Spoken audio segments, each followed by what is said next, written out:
Բարև ձեզ, այսօր մեր տաղավարում հյուրընկալել ենք Ազգային ժողովի Հայաստան խմբակցության պատգամավոր Աննա Գրիգորյանին։ Շնորհակալ եմ մեր հրավերն ընդունելու համար։ Շնորհակալ եմ հրավերի համար։ Տիկին Գրիգորյան, այս օրերին կարծես թե այսպես օրակարգային հարցեր են դարձել այս կամ այն նախկին պաշտոնյայի ձերբակալման եւ կալանավորման մասին լուրերը, այնուամենայնիվ մենք ունենք դեռ տարածքային խնդիրներ, մեր սահմանները այս պահին անվտանգ չեն եւ ադրբեջանական ոստիկանությունը դեռ շարունակում է Սյունիքում մեր տարածքում մնալ։ Երբ այս հարցին անդրադարձավ օրինակ անվտանգության խորհրդի քարտուղար, ինքը ասաց, որ ինչ որ բանակցություններ են տեղի ունենում, ուզում են որ օր առաջ այդ հարցը լուծեն, բայց արդեն մոտավորապես 20 օր է իրենք դեռ այնտեղ են։ Ինչ է այս պահին կատարվում այնտեղ եւ ընդհանրապես մեր սահմաններին։ Լավ, նախ նրանք ոչ մի բան էլ չեն անում։ Իսկ եթե անեին, դա պետք է որևէ արդյունք ունենար, իսկ արդյունքը հողի վրա այն է, որ ադրբեջանցիները շարունակում են մնալ մեր տարածքում, մեր ճանապարհների վերահսկողությունը նրանք են իրականացնում, այնտեղ մաքսային կետ կա դրված եւ Իրանից եկող բեռնատար մեքենաների գանձումը եւս շարունակվում է։ Էլ չեմ ասում, որ որևէ անվտանգային երաշխիք չկա նաեւ մեր մեքենաների եւ մեր քաղաքացիների համար, ովքեր հատում են այդ նույն ճանապարհը։ Տեսեք, ես վերջերս հարցում եմ ուղարկել Պաշտպանության նախարարությանը, ոստիկանությանը, ազգային անվտանգության ծառայությանը, տարածքային կառավարման նախարարությանը եւ բոլորին մի հարց եմ հղել, թե ինչպես պետք է անվտանգությունն ապահովվի եւ երթևեկությունը կարգավորվի նշյալ ճանապարհին, խոսքս Գորիս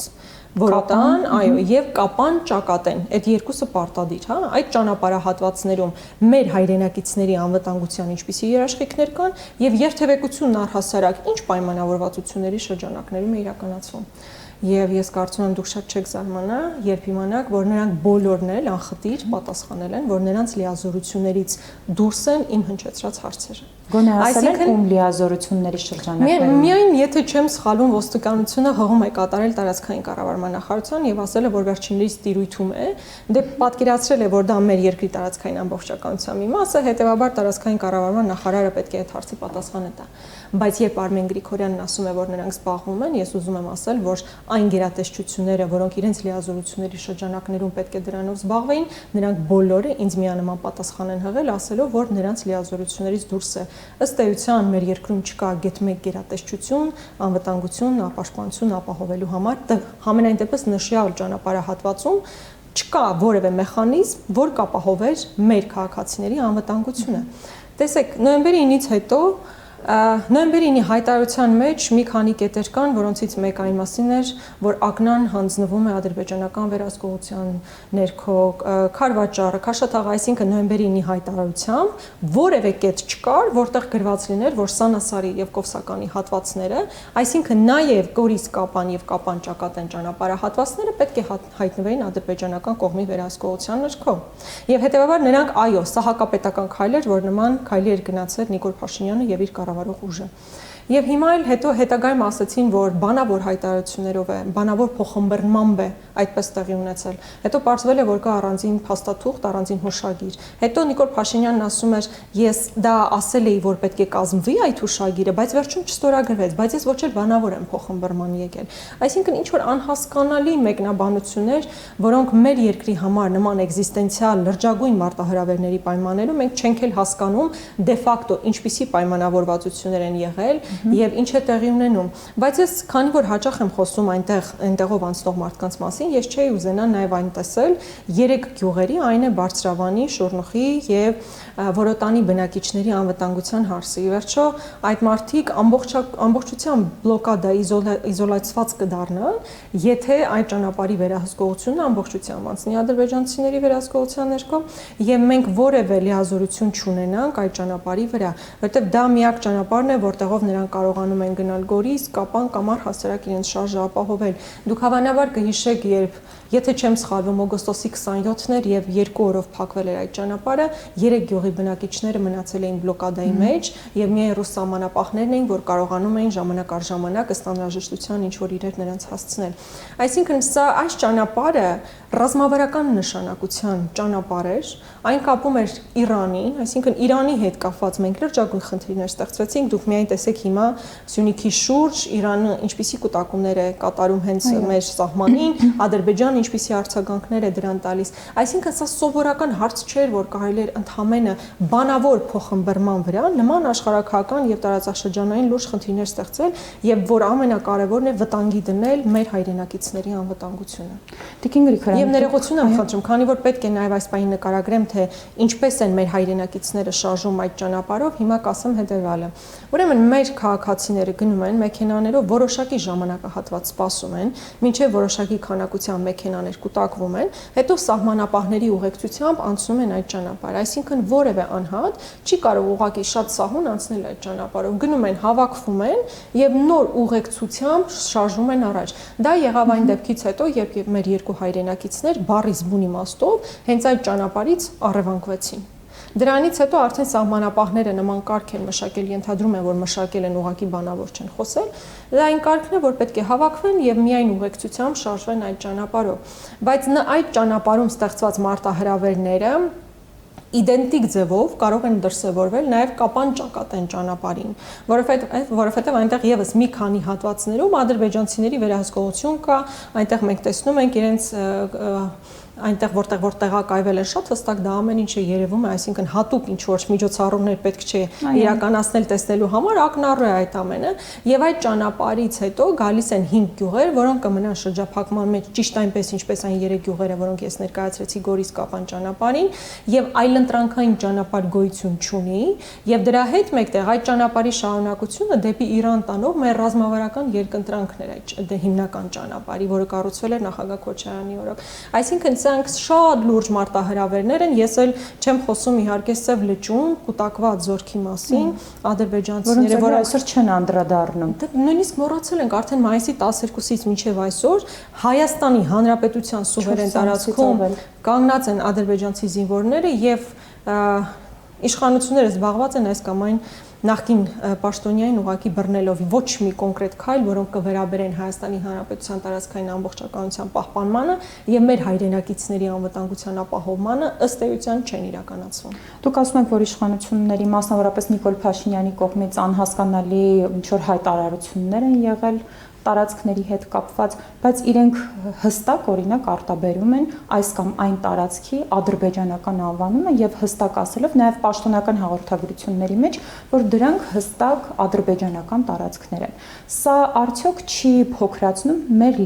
լիազորությունները, որովհետեւ եթե այնտեղ ինչ-որ դեպք տեղի ունենա, ի վերջո որ պետությունն է դրանով զբաղվելու, ումից պետք է պահանջենք։ Տեսեք, ես հենց այդ նույն հարցումը ուղարկել եմ նաև Հայաստանի Հանրապետության դատախազության, հասկանալու համար, եթե այդ տվյալ ճանապարհահատվածում ինչ որ վթար է տեղի ունենում, կամ պատահար, որի մասնակից են երկու մեր հայրենակիցներ, կամ մեկը ադրբեջանցի է, մյուսը հայ, կամ մեկը ադրբեջանցի է, Իրանի Իսլամական Հանրապետության քաղաքացի եւ այլն։ Ես հիմա անհամբեր սպասում եմ, թե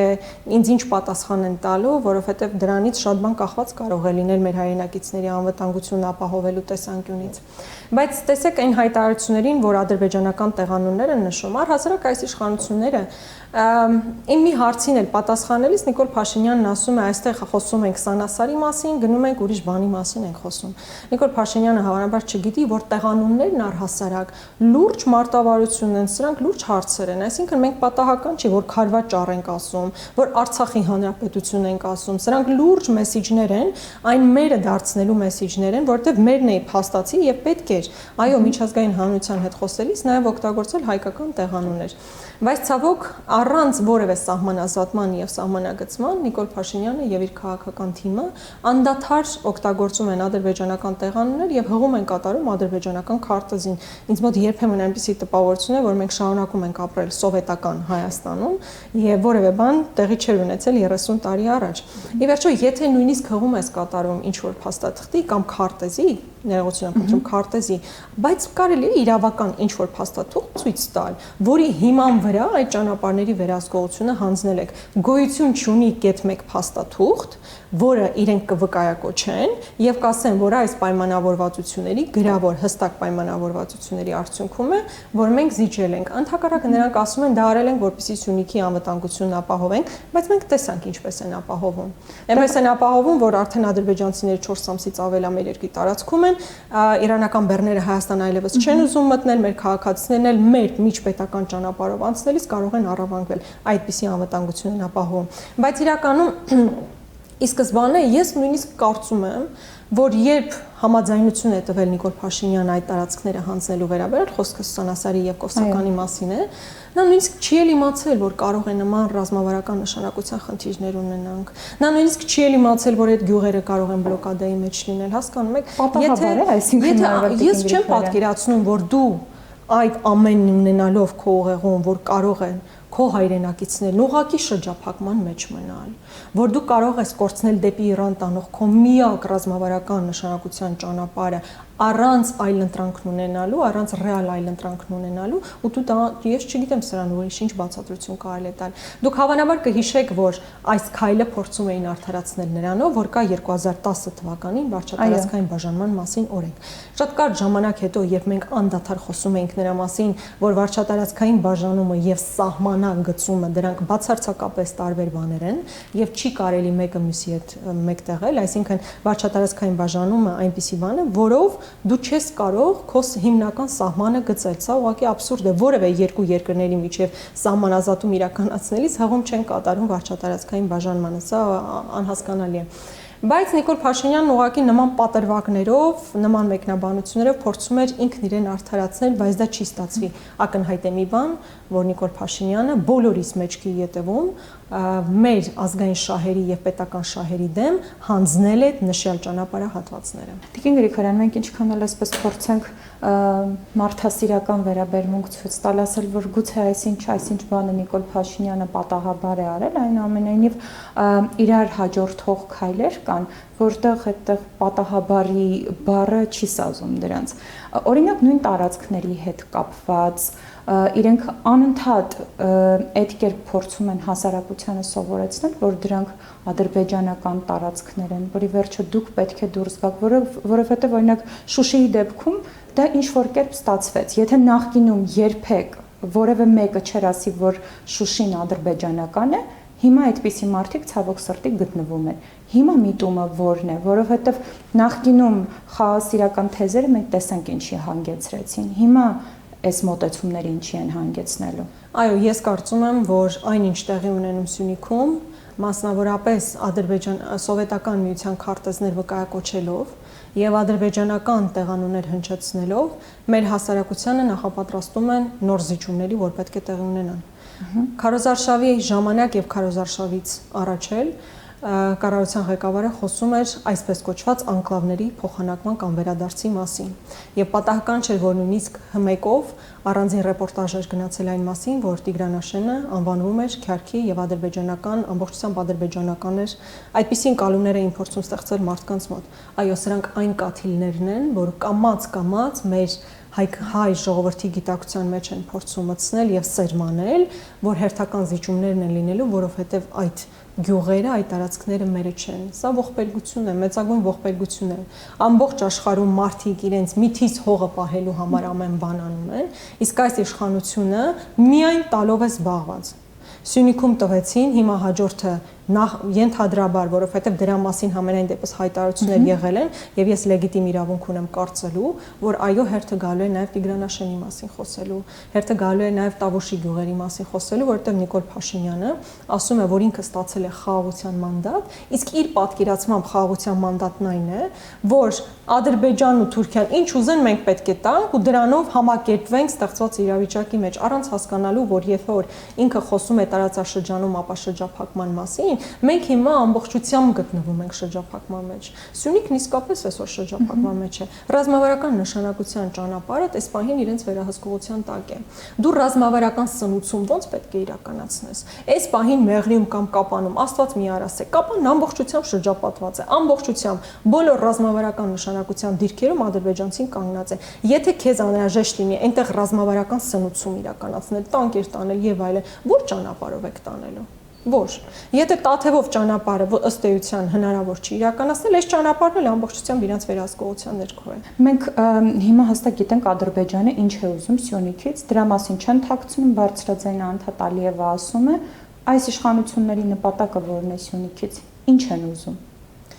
Ես վախենում եմ մտածել, որովհետև այս իշխանություններն ընդհանրապես ռազմավարական տեսլական չունեն։ Այսինքն առհասարակ ոնց է լինում, դու ասում ես, սա մեր պետական շահը, սա է, գերակա է, սրանք կարմիր գծերն են, որոնք չեն կարող հատվել, օրինակ տարածքային ամբողջականությունը երկրի կարմիր գիծ պետք է համարվի։ Օրինակ միջանցքների անթույլատրելիությունը կարմիր գիծ պետք է համարվի, բայց ադրբեջանցիներն այս բան գտնում են մեր երկրի տարածքում որևէ բան տեղի չի ունենում, մենք խոսում ենք խաղաղասիրությունից, այսինքն կեղծ խաղաղասիրությունից։ Էրդողանն ասում է ի պատասխան այսպես թաքուն ուղարկված մեսիջի, որ եք հանդիպենք, Էրդողանն ասում է նախապայման գոյություն ունի։ Եվ այն էլ ոչ թե միջանցքներ է անվանում, անհասկանալի է թե ինչի է հոգնակի թվով օգտագործում, եւ Նիկոլ Փաշինյանը դա եւս դրական ազդակ է համարում։ Այսինքն եթե նրա համար էլ միջանցքն էլ կարմիր գիծ չէ, ես դժվարանում եմ պատասխանել առհասարակ այս իշխանությունների համար մեր երկրի սահմանները որտեղով են սկսում, որոնք են մեր պետության համար կարմիր գծերը։ Ախր այդ խաղաղությունը անհնար է ապահովել, եթե դու ամբողջությամբ գտնվում ես շրջափակման մեջ, եւ ինչ ասում են դու ուղղակի հենց այնպես տալիս ես։ Ինձ ճիշտ հասկացեք, ես չեմ կարծում, որ այս բանին Հայաստանն ի վիճակի է պատերազմելու։ Մենք չունենք այդ ռեսուրսը, բայց դա միևնույն ժամանակ չի նշանակում, որ ինչ ուզեն, մենք պետք է շատ հեշտությամբ տան։ Տեսեք, մենք այսօր արդեն, քանի որ անվտանգային լրջագույն մարտահրավերներ կան Սյունիքում, Գեղարքունիքում եւ առհասարակ մեր երկրի շուրջ ստեղծված, տեսեք, շատ քիչ ենք սկսել խոսել արդեն Արցախից։ Շատ քիչ ենք խոսում Արցախից, որովհետև Նիկոլ Փաշինյանը շատ լավ է հասկանում, որ ինչքան մնացած օջախները մեր երկրի ներսում ուժեղացվի, անվտանգային խնդիրները, Արցախը մոռացության ենք վատնելու։ Հիմա ինչպես Սյունիքում ենք ցանկացած խնդիր լուծելու համար դիմում սահմանապահին, ռուս սահմանապահին, այնպես էլ հիմա ասում ենք դե լավ ռուսներն այնտեղ են, ամեն ինչ հարթ կանցնի, առանց հասկանալու, որ նախ ռուսական մանդատը նույնիսկ այդ խաղապահների մանդատը Ադրբեջանի կողմից վերջնական հաստատված չէ, եւ երկրորդ էլ դա պայմանագիր է 5 տարվա կյանք ուներ։ Ես իհարկե կարծում եմ, որ Ռուսաստանը կշարունակի այնտեղ մնալ, բայց միևնույն ժամանակ դա բազմաթիվ այնտեղ խութեր կան, բազմաթիվ հարցեր կան, որոնք դեռևս միջևերջ լուծված չեն։ Ես էլ չեմ խոսում այն մասին, որ թուրքական ներգրավվածությունն ու ազդեցությունը տարածաշրջանում էականորեն բարձրացվել է։ Դուք տեսեք միայն Պուտին-Էրդողան հանդիպման ժամանակ նույնիսկ Պուտինն է հատուկ ընդգծում, որ ռուս-թուրքական այդ կետը, որ տեղադրված է Ակնայում, որոշակի անվտանգություն ապահովելու համար կարևոր երաշխիք է, այսինքն Թուրքիայի ներգրավվածությունը այս առումով բավականին աճել է եւ սա Հայաստանի Հանրապետության շահերին իհարկե որևէ կողմ չի կարող լինել։ Ավելին մենք հաճախ իհարկե խոսում ենք ԵԱԿ Մինսկի խմբի համանախագահության ֆորմատով Արցախի կարգավիճակի հաստատման մասին, թեև այստեղ էլ խնդիր կա, որովհետեւ երբ ասում են կարգավիճակի հարցը լուծված չէ, հաջորդ նախադասությունը չենք ասում, որ այդ կարգավիճակը պետք է Ադրբեջանի տարածքից դուրս լինի։ Երբ որ դու դա չես ասում, նշանակում է, որ դու կարող ես ենթադրես, որ այդ կարգավիճակը կարող է լինել, օրինակ, մշակութային ինքնավարություն Ադրբեջանի կազմում, ինչը բացարձակապես անթույլատրելի է։ Բայց ես ինչ եմ ուզում ասել, որ Թուրքիան էլ Ալիևն էլ ավելի հաճախ են սկսել 6-ի ֆորմատի մասին։ 6-ի ֆորմատի մասին, որն այս պահին միայն Վրաստանն է, որ չի ընդունում, բայց այդ տենդենսը բավականին ավելի ակտիվ է սկսում քարոզվել, հատկապես Էրդողանի կողմից եւ Ալիևի կողմից, եւ ես կարծում եմ, այստեղ շատ լուրջ դիվանագիտական աշխատանք պետք է կատարվի, բայց դուք տեսեք դիվանագիտական մեր կորպուսը ով է ղեկավարում, ով դիվանագիտական որևէ փորձ չունի, իսկ խորհրդարանական դիվանագիտության մասով էլ ընդդիմությանը տեսնում եք, թե ինչպիսի ճնշումների են ենթարկվում, եւ օրինակ պարոն Գևորգյանը, ով հասկանալի է եւ որ կարող էր իր մտավոր ունակություններն, իր ծանոթությունների հաշվին իսկապես լրջագույն ազդեցություն ունենալ, նաեւ ԵԽՎ-ում իրավիճակ կարող էր փոխել, նրան ուղղակի թույլ չեն տվել երկրից դուրս գալ եւ հետեւաբար ընդդիմությունն անմասն է չի կարողացել մասնակցել լուրջ քննարկումներին եւ չի կարողացել օրինակ բարձրաձայնել գերիների վերադարձման հարցը։ Այսինքն մենք եթե ռազմական լուծումը թողնում ենք մի կողմ, որն այս պահին օբյեկտիվորեն Հայաստանը չի կարող իրականացնել, մեր կռիվը պետք է լինի դիվանագիտական դաշտում, իսկ այս իշխանություններն էլ, այո, ոչ դիվանագիտական կորպուսի ղեկավարն է կարող իրականացնել եւ ոչ էլ Նիկոլ Փաշինյանն է կարողանում, դե դա օբյեկտիվ է, որովհետեւ պարտված ղեկավարը ինքը չի կարող այնպիսի դիվանագիտություն վարել, այնպիսի քաղաքականություն իրականացնել արտաքին ասպարեզում, որ նոր խնդիրներ ուղղակի չստեղծի։ Ես չեմ խոսում խնդիրների լուծման համար, ել չեմ ասում, որ ապրիորի հայտարարելով որոշակի տարածքներ ադրբեջանական, հետագայում երբ ստեղծվի այդ հանձնաժողովը եւ որևէ աշխատանք իրականացնի, արդեն այդ հատվածով չեն էլ քննարկելու, ասել են դուք արդեն ճանաչել եք, բանավոր ճանաչել եք այդ տարածքներն ադրբեջանական, այլ ինչի մասին է խոսքը։ Այո, միայն գրավոր հաստատում ենք եւ վերջ։ Տիկին Գրիգորյան, Իշխանությունները անդադ խոսում են Թուրքիայի հետ հարաբերությունների մասին, որ մեզ խաղաղությունը տարածաշրջանում պետք է, բայց օրինակ մենք մեր հարաբերությունները մեզ համար կարևոր են նաև Ռուսաստանի եւ Իրանի հետ կապված։ Իրանի հետ հարաբերությունների նաև տնտեսական առումով մի փոքր խոսեցիք, այս պահին մենք ինչ քայլեր ենք անում, մասնավորապես Ռուսաստանի եւ Իրանի հետ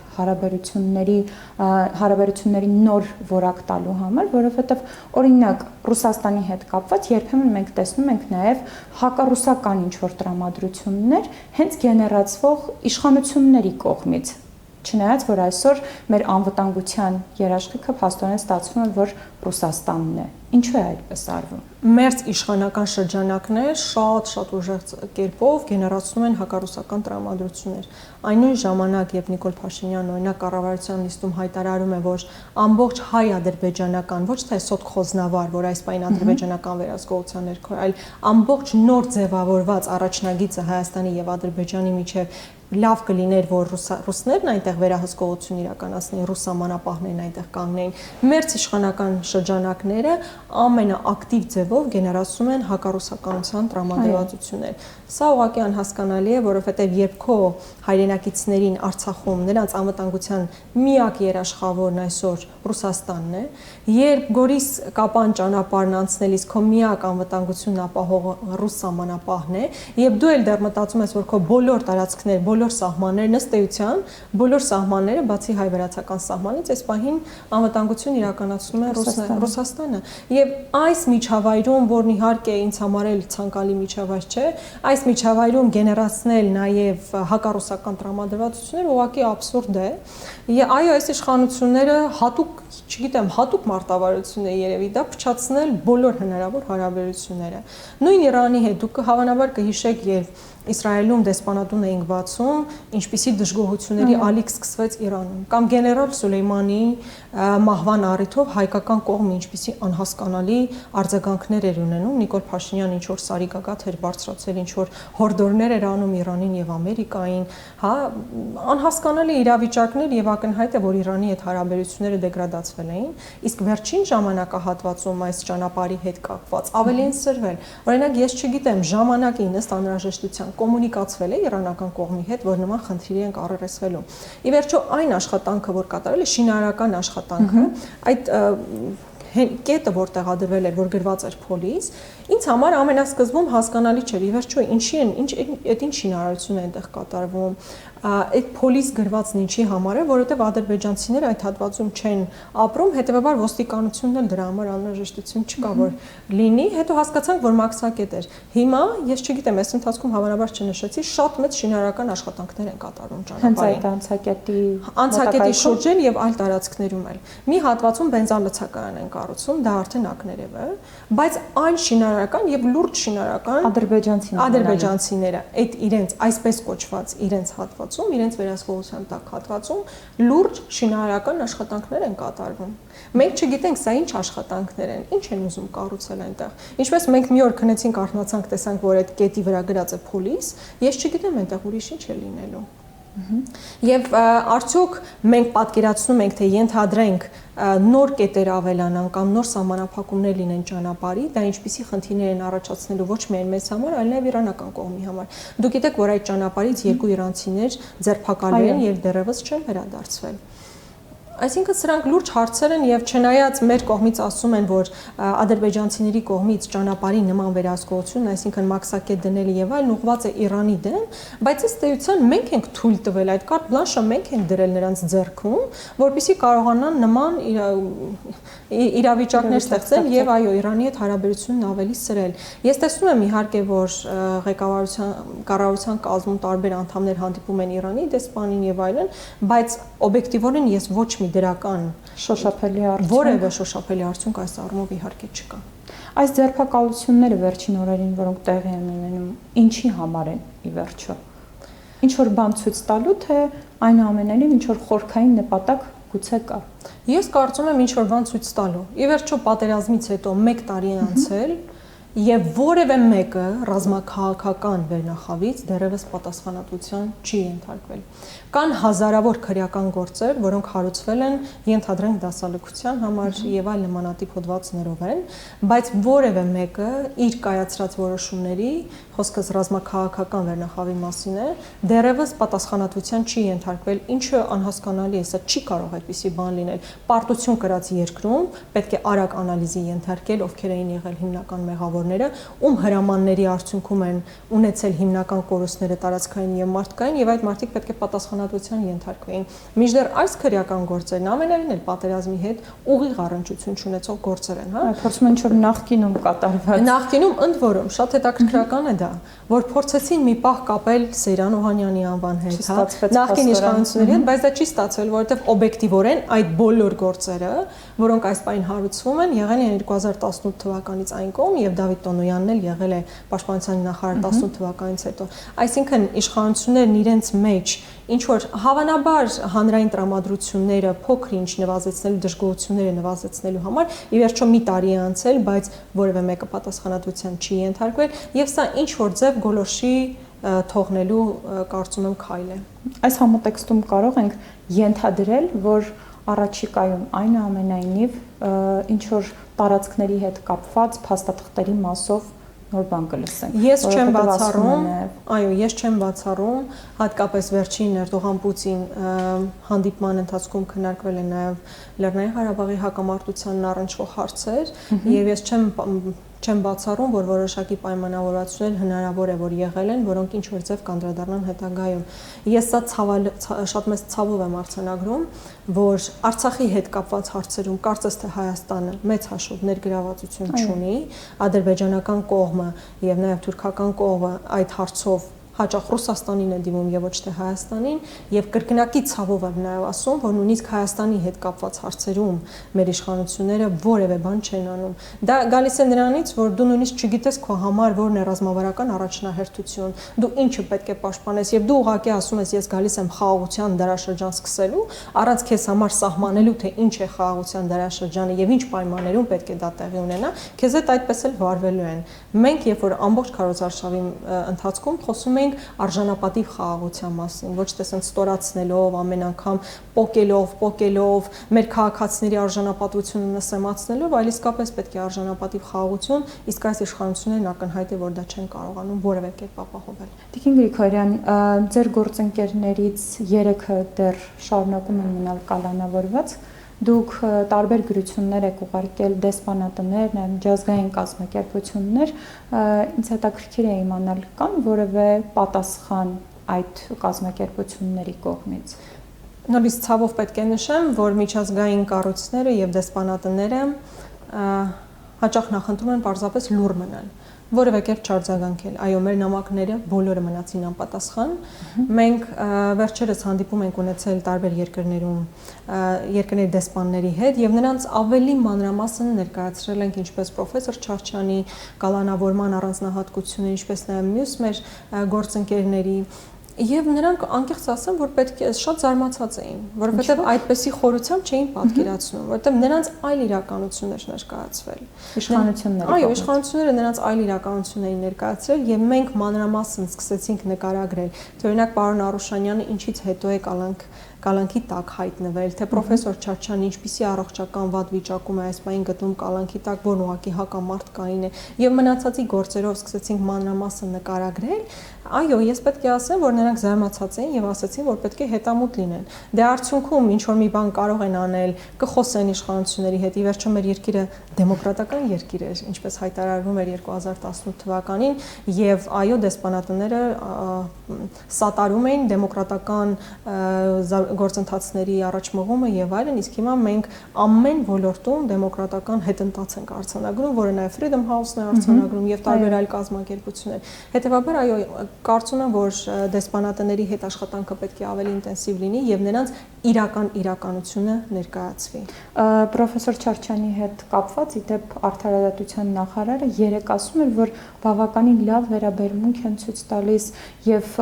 այն, որ քիչ ժամանակահատված է անցկացրել կալանքի տակ պրոֆեսոր Չարչյանը եւ ավելի շատ անցկացրել է հիվանդանոցում, դա հենց իրենց լավ վերաբերմունքի արդյունքն է։ Ես կարծում եմ նման տրամադրություններ նրան հաղորդել այն նկարը, որ կախված է նրա սենյակում եւ որին նա հաճախ է նայում, բայց իրականությունն այն է, որ պրոֆեսոր Չարչյանը իսկապես լուրջ առողջական խնդիրներ ունի եւ նա մի պահ հիվանդանոցում էր, բայց այս պահին նորից տեղափոխվել է քրեակատարողական հիմնարկ, նրա առողջական վիճակը ավելի լավը չի դարձել, նա շաքարի հետ կապված խնդիրներ ուներ, նոր էր ինսուլտ տարել, այսինքն այս բոլոր խնդիրները կան եւ մեր ասածը ի՞նչն է, ոչ թե քրեական հետապնդումը դադարեցրեք կամ իրավական գործընթացները, այլ կալանքը փոխեք, այսինքն խափանման միջոց կալանքը փոխեք, այլ միջոց օգտագործեք, ինչու՞մն է հարցը։ Բայց սա հասկանալի է, որ անձնական վրեժխնդրություն է, հատուկ քաղաքական հետապնդում է, որ իրականացում է եւ պրոֆեսոր Չարչյանի, եւ Մխիթ Արզաքյանի, եւ Արտուր Սարգսյանի, եւ Մամեր Փարամազյանի, եւ Արուշ Արոշանյանի նկատմամբ։ Տիկին Գրիգորյան, դուք այժմ խորհրդարանում եք եւ մենք անդադ խոսում ենք իշխանությունների այս կամային քայլի մասին, սպասվելիք քայլերի մասին, թե ինչ է պատրաստվում անել, ենթադրում ենք խորհրդարանական ընդդիմությունը ինչ լծակներ ունի որևէ կերպ ազդելու իշխանությունների վրա, իրավապահ համակարգի վրա, որպեսզի մենք այսպիսի իրավունքների խախտումներ չտեսնենք, կան այդպիսի լծակներ։ Ուրեմն խորհրդարանական հարթակում մենք կարծում եմ, որ օգտագործում ենք այն բոլոր լծակները, որոնք հնարավոր է օգտագործել։ Արդյոք դրանք բավարար են մեզ համար արդյունք ապահովելու համար, կարծում եմ ոչ, եւ խորհրդարանական աշխատանքը իրապես պետք է զուգորդվի այլ աշխատանքներով, եւ փողոցային պայքարով, եւ տարբեր այլ միջոցառումներով։ Դրանք պետք է համակցված լինեն եւ միայն համակցության մեջ է, որ մենք կարող ենք որոշակի արդյունքի հասնել։ Ես կարծում եմ, այո, այդ քննադատությունը հաճախ է հնչում ընդդիմության նկատմամբ եւ ես այստեղ օբյեկտիվություն տեսնում եմ եւ պետք է ասեմ, որ այո, խորհրդարանական աշխատանքը միայն զուգակցելով այլ աշխատանքների հետ եւ այլ միջոցառումների հետ հնարավոր է որոշակի փոփոխություն լինի եւ մենք աշխատում ենք այս ուղղությամբ։ Դուք գիտեք, որ երեք մենք նախագահ Քոչարյանի հետ հանդիպում ենք ունեցել, ավելի մեծ կազմով ենք հանդիպում ունեցել, քննարկել ենք թե մինչեւ այսօր ինչ ենք արել, առաջիկա նստաշրջանը սկսվում է արդեն հաջորդ շաբաթ, ինչ անելիքներ ունենք, ինչպիսի մարտավարություններ պետք է ընտրենք, այսինքն ավելի լայն քննարկումներ ենք ունեցել եւ բոլորս էլ կարծում ենք, որ ավելի ակտիվ ներգրավվածություն է եւ բոլոր ֆրոնտերով եւ բոլոր ասպարեզներով։ Ինչպես է դա արտահայտվելու։ Դե կարծում եմ առաջիկայում կտեսնենք որոշակի դրսևորումներ դրա։ Միայն այդպես է հնարավոր լինելու որոշակի ազդեցություն։ Այսինքն այնուամենայնիվ փողոցային պայքար լինելու է։ Դա անխուսափելի է լինելու։ Պատրաստ են այսօր մարդիկ։ Գիտեք, ես հիմա նախ ձևաչափը չեմ նշի, թե ինչպիսի պայքարի մասին է խոսքը։ Դա կարող է լինել լոկալ հարցի շուրջ, դա կարող է լինել ավելի ընդհանրական հարցի շուրջ։ Դա կախված է ըստ անհրաժեշտության եւ ըստ իրավիճակի, բայց այն, որ պետք է մեր խոսքին, այսինքն պարլամենտում հնչեցված խոսքին զուգահեռ իրականացվեն այլ քայլեր, դա ակնհայտ է եւ որ մենք պատրաստվում ենք դա անել։ Այսինքն դա մենք վերլուծել ենք ու հասկացել ենք, որ պարտադիր է, առանց դրա հնարավոր չի լինի։ Եվ իմ վերջին հարցը, ժամանակը այս պահին ում կողմից է եւ ում դեմ է, որովհետեւ մենք անդադ խոսում ենք, որ օր առաջ այս իշխանությունները պետք է թողնեն իշխանությունը, քանի ուրիշ փաստաթղթեր չեն ստորագրվել, որովհետեւ մենք ի վերջո կարող է կորցնենք մեր պետականությունը։ Հիմա ժամանակը ինչպես է շարժվում։ Ժամանակը ամեն դեպքում չի շարժվում մեր երկրի օգտին։ Տարածաշրջանում լուրջ դիրքավորումներ են տեղի ունենում։ Մեր տարածաշրջանում ավելի գլոբալ տարածաշրջանում աշխարհաքաղաքական հիմնական խաղացողները ներգրաված են այստեղ։ Եվ տեսեք, որ մենք խոսում ենք ռուս-թուրքական հարաբերությունների մասին, հասկանալի է, որ նրանց շահերը զուգակցում կամ հակադրվում են ոչ միայն մեր տարածաշրջանում, այլ օրինակ Լիբիայում, Մերձավոր Արևելքում, այսինքն նա այս խաղատախտակը շատ ավելի մեծ է եւ տարբեր դիրքավորումներ այս պահին ուղղակի